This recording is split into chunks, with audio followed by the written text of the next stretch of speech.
அந்த காட்டோட கிளைமேட் கொஞ்சம் கொஞ்சமா மாற ஆரம்பிச்சது. வெயில் காலம் முடிய போற நேரம் அது. மழைக்காலம் எப்ப வேணாலும் ஆரம்பிக்கலாம். அதனால சில பறவைகள் தங்களுடைய வீட்டை ரிப்பேர் பார்த்து சரி செஞ்சுக்கிட்டு இருந்தாங்க. சில பறவைகள் ரொம்ப மோசமா இருந்த தங்களுடைய வீட்டை இடிச்சிட்டு புதுசா வீடு கட்டிக்கிட்டு இருந்தாங்க. கோரி, உனக்கும் வீடு கட்ட தெரியாது, எனக்கும் வீடு கட்ட தெரியாது. பிறகு எதுக்கு இவ்வளவு மரக்கட்டைகளை சேகரிச்சு வச்சிருக்க? காலுஜி, உங்க எல்லா கேள்விகளுக்கும் நான் பதில் சொல்றேன். முதல்ல வாங்க இந்த இடத்தை விட்டு கிளம்பி நாம நம்மளோட வீட்டுக்கு போவோம். என்னது, நாம சேகரித்த மரக்கட்டைகளை இங்கேயே போட்டுட்டு நம்ம வீட்டுக்கு கிளம்பணுமா? அப்படி நம்ம வீட்டுக்கு கிளம்பிட்டோம்னா இங்க உள்ள இந்த மரக்கட்டைகளை யாராவது எடுத்துக்கிட்டு போயிட மாட்டாங்க? காலுஜி, இந்த மரக்கட்டைகளை இந்த இடத்துல நான் சேகரிச்சு வைக்க சொன்னதே யாராவது இந்த மரக்கட்டைகளை தூக்கிக்கிட்டு போகணுங்கிறதுக்காக தான். கோரி, நீ இதுவரைக்கும் உன்னோட வாழ்க்கையில யாருக்கும் தெரிஞ்சும் தெரியாம கூட உதவி பண்ணுனதே கிடையாது. அப்புறம் எப்படி இப்ப தெரிஞ்சே உதவி பண்ண போற? காலுஜி, இந்த கோரி செய்ய போறது உதவியா உபத்திரவமா அதுக்குள்ள முடிவு பண்ணிடாதீங்க. முதல்ல வீட்டுக்கு கிளம்புங்க. எல்லாத்தையும் விவரமா அங்க வந்து சொல்றேன். வேற எதுவும் கேள்வி கேட்டுக்கிட்டு இருக்காம சீக்கிரமா கிளம்புங்க. இருட்ட வேற ஆரம்பிச்சிடுச்சு. பிறகு காலுக்காகவும் கோரிக்காகவும் அந்த இடத்தை விட்டு கிளம்பி தங்களோட வீட்டுக்கு போனாங்க. வீட்டுக்கு போன உடனேதான் எதுக்காக மரக்கட்டைகளை சேர்த்து நதிக்கரை ஓரமா வைக்க சொன்னேன்னு கோரிக்காகம் காலுக்காகத்துக்கிட்ட விவரமா எடுத்து சொல்லுச்சு. கோரி, நீ இதுவரைக்கும் போட்ட பிளான் எல்லாத்தையும் விட இந்த பிளான் தான் பக்காவான மாஸ்டர் பிளான். மணி ஆயிடுச்சு காலேஜி, சீக்கிரம் படுத்து தூங்குவோம். அப்பதான் காலையில நதிக்கரைக்கு போய் நம்மளோட கட்டைகளை யார் எடுத்துக்கிட்டு போனாங்கன்னு பார்க்க முடியும். இப்படி பேசிக்கிட்ட காலுக்காகவும் கோரிக்காகவும் பிறகு படுத்து தூங்குனாங்க. மறுநாள் பொழுது விடிஞ்சிச்சு. பியூட்டி, சீக்கிரம் கிளம்பு. நம்ம போய் வீடு கட்ட தேவையான காஞ்ச மரக்கட்டைகளை தேடி கொண்டு வருவோம். மழைக்காலம் ஆரம்பிக்கிறதுக்கு முன்னாடி நம்ம வீடு கட்டி முடிக்கணும். இல்லைன்னா நம்ம பெரிய கஷ்டத்துல மாட்டிப்போம். அம்மா, இந்த தடவை வீடு கட்டும் போது எப்படி வீடு கட்டுறதுன்னு எனக்கும் கத்து கொடுப்பீங்கல்ல? ஆமா பியூட்டி, கண்டிப்பா கத்து கொடுப்பேன். இப்ப நீ பெரியவளா ஆயிட்ட. இப்படி பேசிக்கிட்ட பியூட்டியும் சோனாக்குருவியும் காஞ்ச மரக்கட்டைகளை தேடி காட்டுக்குள்ள பறந்து போனாங்க. இப்படி போன இவங்க ஒரு நதிக்கரையில உட்கார்ந்தாங்க.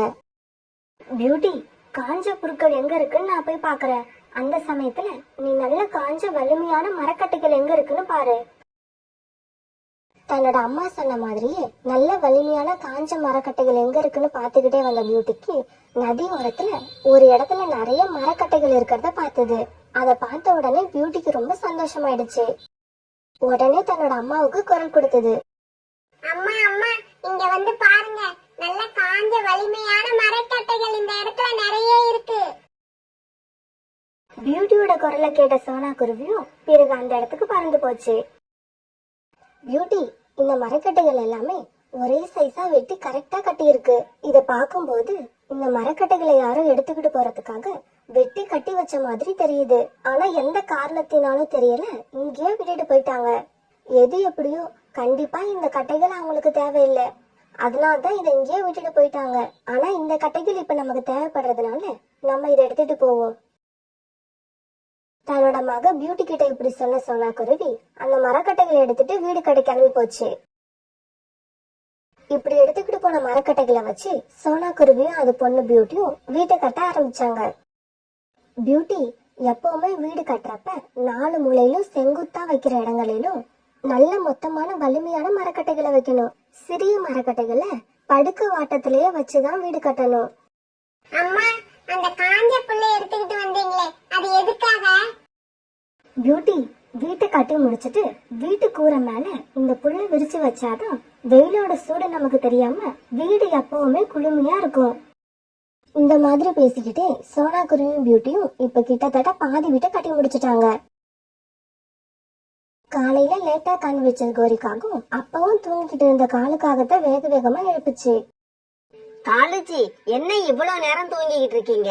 அங்க நதிக்கரையில நம்ம போட்டு வச்சிருக்க மரக்கட்டைகளை யார் எடுத்துக்கிட்டு போறாங்கன்னு பாக்கணும். சீக்கிரம் எந்திரிங்க, எந்திரிச்சு வாங்க. கோரியோட இந்த சத்தத்தை கேட்டதும் காலுக்காக வேகமா எந்திரிச்சிச்சு. பிறகு காலுக்காகவும் கோரிக்காகவும் வேக வேகமா பறந்து மரக்கட்டைகள் இருக்கிற நதி பக்கம் போனாங்க. இப்படி நதிக்கரைக்கு போன இவங்க தாங்க வச்ச இடத்துல அந்த மரக்கட்டைகள் இல்லைன்னு தெரிஞ்ச உடனே ரொம்ப அதிர்ச்சி ஆனாங்க. ஐயோ காலுஜி, மரக்கட்டைகளை நாம வச்ச இடத்துல காணோம். நம்மளோட பிளான் எல்லாம் சொதப்பல் ஆயிடுச்சு. இப்ப நாம என்ன பண்றது? மரக்கட்டைகளை யார் எடுத்துக்கிட்டு போனாங்கன்னே தெரியலையே. கோரி, கொஞ்ச நேரம் பொறுமையா இரு, பதட்டப்படாத. எப்படி இருந்தாலும் இங்க இருந்து மரக்கட்டைகளை எடுத்துக்கிட்டு போன பறவைகள் இன்னைக்குதான் வீடு கட்ட ஆரம்பிக்கணும். நாம 2 பேரும் காட்ட ஒரு ரவுண்டு வந்தோம்னா யார் யார் வீடு கட்டிக்கிட்டு இருக்காங்கன்னு தெரிஞ்சிடும். பிறகு நம்மளோட கட்டைகளை யார் எடுத்துக்கிட்டு போனான்னு ஈஸியா கண்டுபிடிச்சிடலாம்.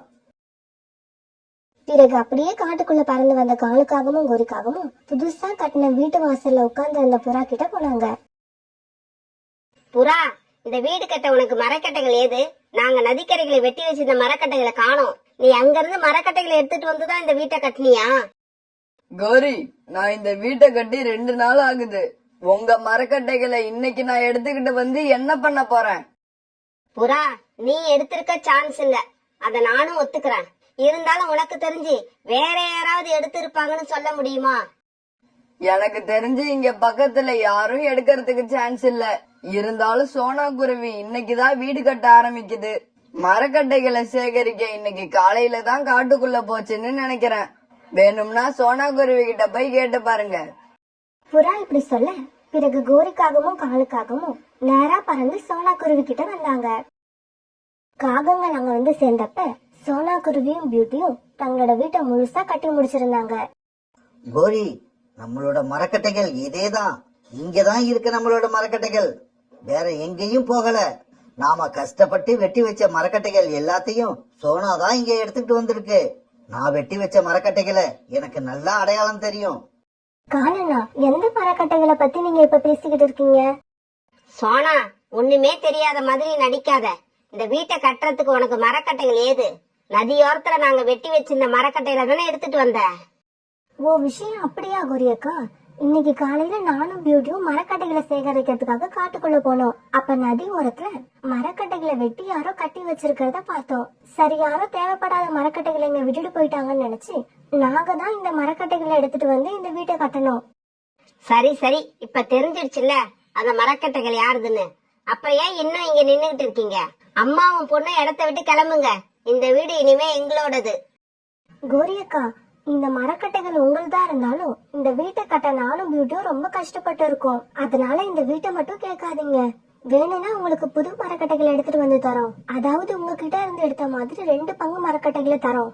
தயவு செய்து இந்த வீட்டை மட்டும் கேட்காதீங்க. ஏய் சோனா, வீட்டை மட்டும் கொடுக்க முடியாதுன்னு சொன்ன ஓங்கி ஒண்ணு போடுவேன். எங்களோட மரக்கட்டைகளை பயன்படுத்தி கட்டின வீடு எங்களுக்கு தான் சொந்தம். இன்னும் ஒரு நிமிஷம் எங்க அம்மாவும் பொண்ணு இருந்தீங்க, எங்க கிட்ட இருந்து அடி வாங்கிட்டு தான் போவீங்க. பியூட்டி, நாம தான் பெரிய தப்பு பண்ணிட்டோம். அந்த கட்டையை நாம எடுத்துட்டு வந்திருக்கவே கூடாது. அதுவும் இந்த காகங்களோட கட்டைன்னு எனக்கு தெரிஞ்சிருந்தா நான் சத்தியமா எடுத்துக்கிட்டு வந்திருக்கவே மாட்டேன். எது எப்படியோ மரக்கட்டைகளை எடுத்துட்டு வந்துட்டீங்க, வீட்டையும் கட்டிட்டீங்க. இப்ப மரியாதையா இந்த வீட்டை எங்க கிட்ட கொடுத்துட்டு நீங்க புது மரக்கட்டையை எடுத்து வேற இடத்துல போய் வீடு கட்டிக்கிங்க. சோனா குருவிக்கு நல்லாவே தெரியும், இனி நாம என்னதான் பேசினாலும் இந்த காகங்கள் இந்த வீட்டுல நாம இருக்கிறதுக்கு ஒத்துக்கவே ஒத்துக்காதுன்னு. இப்படி யோசிச்ச சோனா குருவி பிறகு தான் பொண்ணு பியூட்டியை கூப்பிட்டுக்கிட்டு அந்த இடத்த விட்டு பறந்து போச்சு. காலுஜி, நமக்கு புது வீடு கிடைச்சிருச்சு, நமக்கு புது வீடு கிடைச்சிருச்சு. காலுஜி, ஒரு நிமிஷம் யோசிச்சு பாத்தீங்களா? உங்களுக்கும் வீடு கட்ட தெரியாது, எனக்கும் வீடு கட்ட தெரியாது. ஆனா இந்த கோரியோட ஐடியாவால இப்ப நமக்கு ஒரு வலிமையான புது வீடு கிடைச்சிடுச்சு. இந்த சோனா குருவியை நினைச்சா எனக்கு சிரிப்பு தான் வருது. இந்த குருவி நம்ம கிட்ட ஏமாறதுக்குன்னே இருக்கு. இப்படி போன சோனா குருவியும் பியூட்டியும் ஒரு ஆத்தங்கரையில போய் உட்கார்ந்தாங்க. அம்மா வாங்க, நாம காட்டுக்குள்ள போய் மரக்கட்டைகளை எடுத்துக்கிட்டு வந்து மறுபடியும் வீடு கட்ட ஆரம்பிப்போம். இல்ல பியூட்டி, இந்த தடவை நாம அந்த காகங்கள் கிட்ட ஏமாறக்கூடாது. இந்த தடவை அந்த காகங்களை தான் நாம ஏமாத்த போறோம். இப்படி பேசின சோனா குருவி பிறகு பியூட்டியை அழைச்சுக்கிட்டு தன்னுடைய அம்மா வீட்டுக்கு போச்சு. இப்படி வீட்டுக்கு போன சோனா குருவி தன்னோட அம்மா கிட்ட நடந்தது எல்லாத்தையும் சொல்லி அழுதுச்சு. சோனா, நீ எதுக்கும் கவலைப்படாத. நீ யாரையும் கெடுக்கணும்னு நினைக்கல.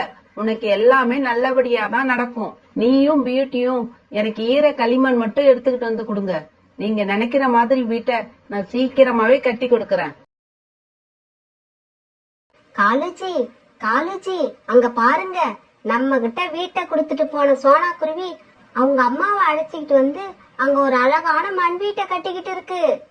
கோரி, வெயில் காலத்துல மண் வீட்டுக்குள்ள இருந்தா எப்படி தெரியுமா இருக்கும்? ஏசி வச்ச வீட்டுக்குள்ள இருக்கிற மாதிரி இருக்கும். அப்படியா காலுஜி? நான் இது வரைக்கும் மண் வீட்டுல வாழ்ந்ததே இல்ல. அத பத்தி நீ ஒன்னும் கவலைப்படாத கோரி. சோனா குருவியோட அம்மா அந்த வீட்டை கட்டி முடிக்கட்டும். சோனா குருவி கிட்ட நாம இந்த வீட்டை கொடுத்துட்டு அந்த வீட்டை வாங்கிடுவோம். காலுஜி, சோனா குருவி அந்த வீட்டை கொடுக்க மாட்டேன்னு சொன்னா? அது எப்படி இல்லைன்னு சொல்ல முடியும்? ஓங்கி 2 போட்டோம்னா எந்த வீடா இருந்தாலும் அது நம்ம கிட்ட விட்டுட்டு சோனா குருவி ஓடியே போயிடும். அன்னைக்கு சாயங்காலம் வரைக்கும் வேலை செஞ்ச சோனா குருவியோட அம்மா அந்த அழகான மண் வீட்டை கட்டி முடிச்சாங்க. அந்த வீடு ரொம்பவும் அழகா இருந்தது. சோனா, நான் சொல்றத நல்லா காதுல வாங்கிக்க. இது மண் வீடு. வெயில் காலத்துல இந்த வீட்டுல வசிக்க ரொம்ப குளுமையா இருக்கும். இருந்தாலும் மழை காலத்துல இந்த வீட்டுல வாழறது ரொம்பவும் ஆபத்தானது. எப்ப வேணும்னாலும் இடிஞ்சு விழ வாய்ப்பு இருக்கு. அம்மா, எனக்கு இந்த விஷயம் ஏற்கனவே தெரியும். தெரிஞ்சதால் தான் இந்த மண் வீட்டை நான் கட்டவே சொன்னேன். கொஞ்ச நேரம் கழிச்சு சோனா குருவியோட அம்மா தன்னோட வீட்டுக்கு பறந்து போனாங்க. பிறகு சோனா குருவியும் பியூட்டியும் தங்களோட மண் வீட்டுக்குள்ள போகலாம்னு நினைக்கிறப்ப கோரிக்காகவும் காலுக்காகவும் அங்க வந்தாங்க. சோனா, காலையில உன்னை அந்த வீட்டை விட்டு அனுப்பினதுல இருந்தே எனக்கு மனசே சரியில்லை. என்ன இருந்தாலும் அந்த வீடு நீயும் உன் பொண்ணு பியூட்டியும் பார்த்து பார்த்து கட்டின வீடு. நான் செஞ்சது நியாயம் இல்லைன்னு என் மனசே எனக்கு சொல்லுச்சு. அதனாலதான் அந்த வீட்டை உனக்கே கொடுத்துட்டு நான் இந்த வீட்டுல வந்து இருக்கலாம்னு முடிவு பண்ணியிருக்கேன்.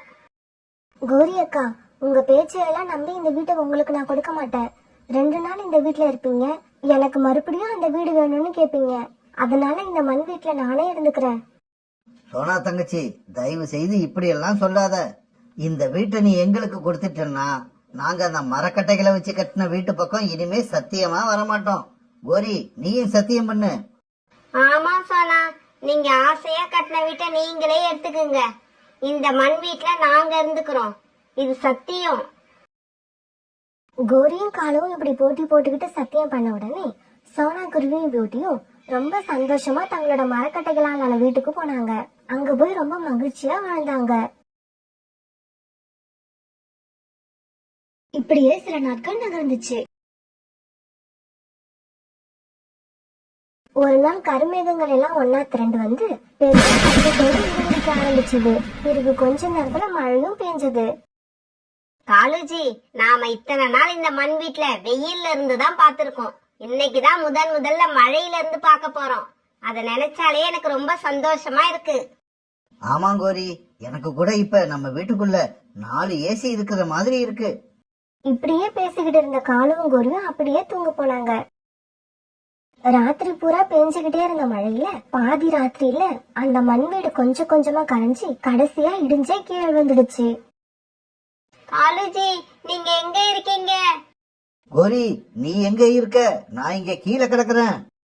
காலுஜி, என்னோட ரெக்கையில உன்னை காணோம். ரத்தம் வேற அதிகமா வருது. எனக்கு 2 ரெக்கைகளும் இருக்கு, ஆனா வால் பகுதியை தான் காணும். காலுஜி, சோனா குருவிய ஏமாத்தி வீட்டை வாங்கினதுக்கான தண்டனை இதுதான்னு நினைக்கிறேன். ஆமா கோரி, ஆமா. அதனாலதான் உனக்கு ஒரு ரெக்கையும் எனக்கு வாலும் இல்லாம போயிடுச்சு.